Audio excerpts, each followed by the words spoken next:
నేను ఒక విజన్ని రూపకల్పన చేస్తే ఆ విజన్లో ఫస్ట్ మూవర్ అడ్వాంటేజ్ తీసుకుని బ్రహ్మాండంగా మీరు చూస్తే 200లో ప్రారంభించాడు.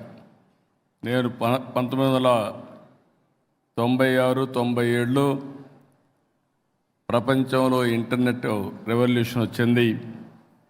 ఆ ఇంటర్నెట్ రెవల్యూషన్ని అడ్వాంటేజ్గా తీసుకోవాలని ఐటీని ప్రమోట్ చేస్తే నేను ఆ సమయంలోనే ఐటెక్ సిటీ పెట్టి ఐటీని ప్రమోట్ చేశాను. ఈరోజు ఇక్కడ ఉండే వాళ్ళందరూ కూడా ఐటీ చేసి ఇటీవల ఒకసారి అనిపిస్తుంది, నేను కష్టాల్లో ఉన్నప్పుడు, నేను జైల్లో ఉన్నప్పుడు మీరు పోరాడిన విధానం నా జీవితంలో ఎప్పుడూ మర్చిపోలేను. అంటే ఓసారి రాజకీయ నాయకులు అనుకుంటాం, మనం పనిచేస్తే ప్రజలు మర్చిపోతాం అనుకుంటాం, కానీ ఒక్కొక్కసారి ఏ విధంగా ప్రజలు స్పందిస్తారనేది నా జీవితంలోనే కాదు, ఎన్ని జన్మలెత్తి మళ్ళీ తెలుగు వాడుగానే పుట్టాలనుకుంటున్నా, ఈ జాతికి సేవ చేయాలని ఆలోచిస్తున్నాను. అలాంటి బ్రహ్మాండమైన స్ఫూర్తిని మీరు ఇచ్చారు. అయితే ఈరోజు ఇక్కడికి వచ్చినప్పుడు 2000 సంవత్సరంలో తెలుగు వన్ డిజిటల్ ప్రయాణం, ఈరోజు 400 ఛానల్స్ మొత్తం. ఇప్పుడే చెప్పాడు, ప్రపంచంలో ఏ దేశానికి పోయినా తెలుగు వన్ ఉంటుంది. నేను గర్వపడుతున్నా, గర్విస్తున్నా.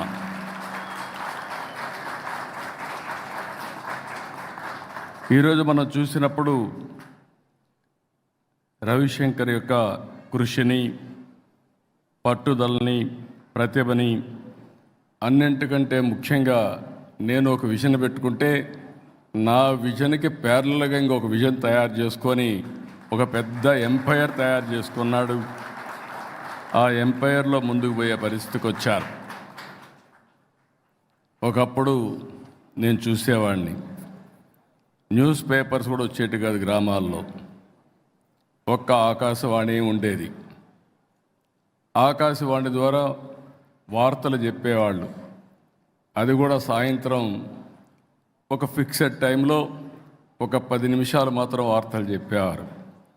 ఆ వార్తలు చదువుకొని ఏ రాజకీయ నాయకుడు ఏ క్వశ్చన్స్ అడిగారు, ఎవరు అసెంబ్లీలో పవర్ఫుల్గా మాట్లాడుతున్నారని బేరే చేసేవాళ్ళు. ఆ తర్వాత న్యూస్ పేపర్స్ రెవల్యూషన్ వచ్చింది.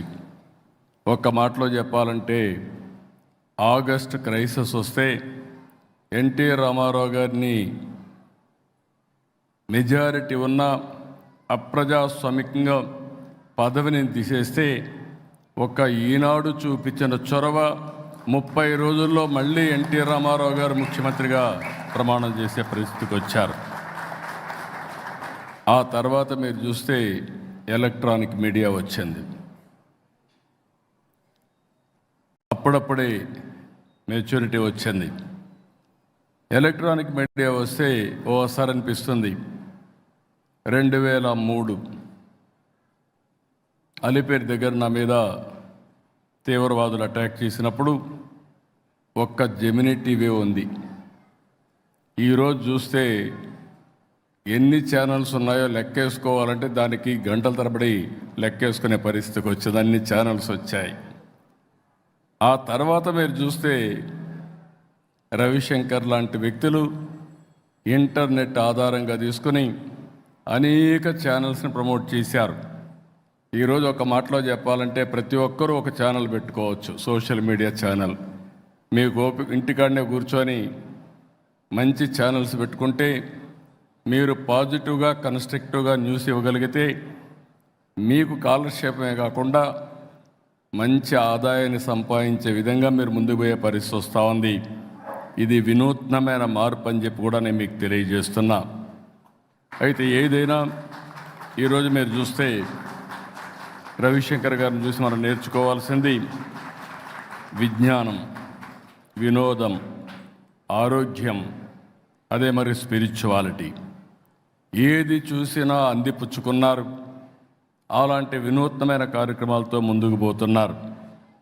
ఈరోజు మీరు చూస్తే ఒక్కొక్కసారి న్యూస్ పేపర్ సర్క్యులేషన్స్ ఉంటాయి, శాటిలైట్ ఛానల్స్కు టీఆర్పీ రేటింగ్ ఉంటుంది, యూట్యూబ్ ఛానల్స్కి అన్నిటికీ వ్యూస్ ఉంటాయి, సబ్స్క్రైబర్స్ ఉంటారు, దీన్ని బట్టి ఆదాయం కూడా వస్తూ ఉంటుంది.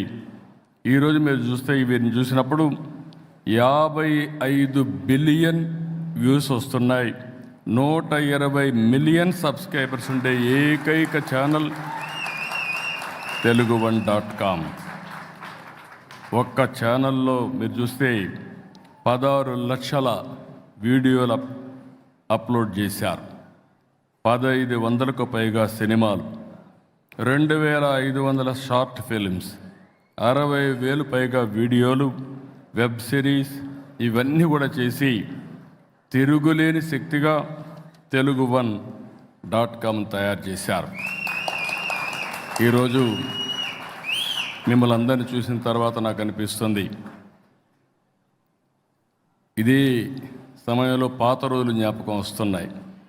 1995-96 ఆ ప్రాంతంలో నేను ముఖ్యమంత్రి అయినప్పుడు, అప్పటికి తెలుగు జాతి మొత్తం మీరు చూస్తే ఎక్కువ వ్యవసాయంపై ఆధారపడేవాళ్ళం. హైదరాబాద్ నగరం కూడా హైదరాబాద్ సికింద్రాబాద్ ఉండేది. ఆ రోజు నేను ఆలోచించింది, భవిష్యత్తుకు పూర్తిగా మారే పరిస్థితి రావాలంటే ఇన్ఫర్మేషన్ టెక్నాలజీని అడాప్ట్ చేయాలని చెప్పి ఒక నిర్ణయం చేశాం. అప్పటికి ప్రూఫ్ ఆఫ్ కాన్సెప్ట్ ఎక్కడా లేదు, ఏం చేయాలో తెలియదు. ఇదే మరి 4-5 మీటింగ్లు పెట్టుకొని, ఇప్పుడే ఇక్కడ తుమ్మల నాగేశ్వరరావు కూడా అప్పుడు ఉండేవాళ్ళు, తుమ్మల నాగేశ్వరరావు ఒకడు ఉన్నాడు, తర్వాత వేణుగోపాలాచారి వచ్చారు. వీళ్ళందరితో ఆ రోజు ఆలోచించి ఆ రోజు తీసుకున్న నిర్ణయం ఐటీని ప్రమోట్ చేయాలని. ఫస్ట్ కట్టింది ఐటెక్ సిటీ కట్టాం, ఐటీని ప్రమోట్ చేశాం. నేను గర్వంగా చెప్పగలుగుతున్నా, ఈరోజు ప్రపంచంలో ఏ దేశానికి వెళ్ళినా అక్కడ ఇండియన్స్ ఉంటారు, అగ్రభాగాన తెలుగువారు ఉన్నారు. అది ఆ రోజు మేము కాంట్రిబ్యూట్ చేసినటువంటి పెద్ద కాంట్రిబ్యూషన్ తెలుగు జాతికి అని చెప్పి కూడా నేను మీకు తెలియజేస్తున్నా. ఇంకొక పక్కన నాలెడ్జ్ ఎకానమీ, ఫ్యూచర్లో ఏమాత్రం అనుమానం లేదు, క్రియేటివ్ ఎకానమీకి క్రియేటివ్కే చిరునామాగా ఈరోజు తెలుగు జాతి తయారయ్యే పరిస్థితి వచ్చింది. ఇప్పుడే వారు మాట్లాడితే నేను ఎప్పుడు కూడా ఒకసారి నేను చెప్పేటి ఆ రోజు అర్థం కాదు, కానీ తర్వాత అర్థం చేసుకుంటూ ఉంటారు. ఆ రోజు హైటెక్ సిటీ అంటే అందరూ ఎగతాళి చేశారు.